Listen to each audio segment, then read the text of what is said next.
the most interesting pageant content is back. Nel 2204, your pageant blogger host. Subscribe. Magandang araw Pilipinas and good day pageant lovers. Isa na namang makasaysayang gabi ang ating inaabangan. Ang crowning moment ng Miss Universe Philippines 2026.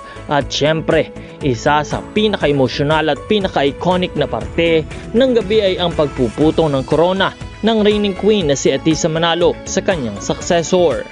Iba talaga ang pakiramdam kapag umilaw na ang stage. Tumigil ang musika at dalawang kandidata na lang ang natitira sa gitna. Magkahawak kamay, kabado at tahimik ang arena.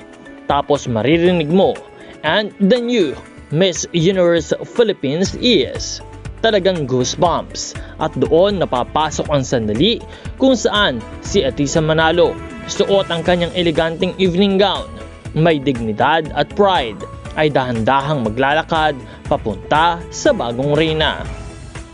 Isang simbolo ng legacy, isang simbolo ng tiwala, at isang simbolo ng bagong simula. Ngayon, ang tanong, kanino nga ba babagay ang pagpuputong ng corona?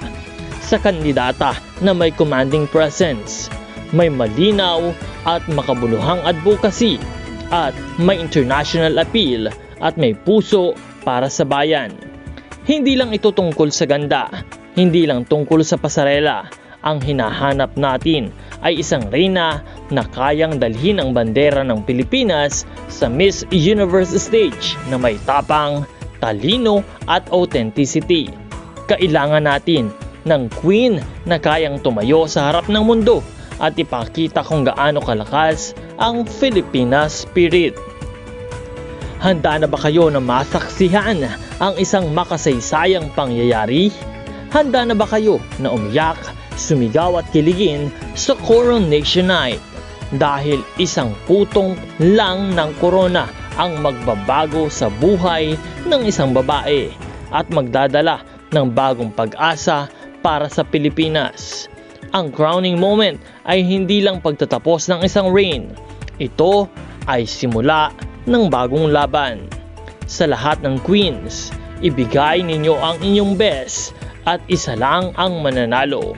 Pero lahat kayo ay simbolo ng empowerment at modern Filipina spirit. At sa ating next Miss Universe Philippines, whoever you are, dalhin mo ang puso ng Filipino sa international stage. Sino ang bet ninyo na patungan ni Atisa Manalo ng kanyang bagong corona? Comment down below, like, share, and subscribe para sa lahat ng mga bagong pageant updates. Maraming salamat sa panonood. Photos, credit to Pageant Universe. Maraming salamat at sa lahat ng patuloy na sumusuporta sa Miss Universe Philippines.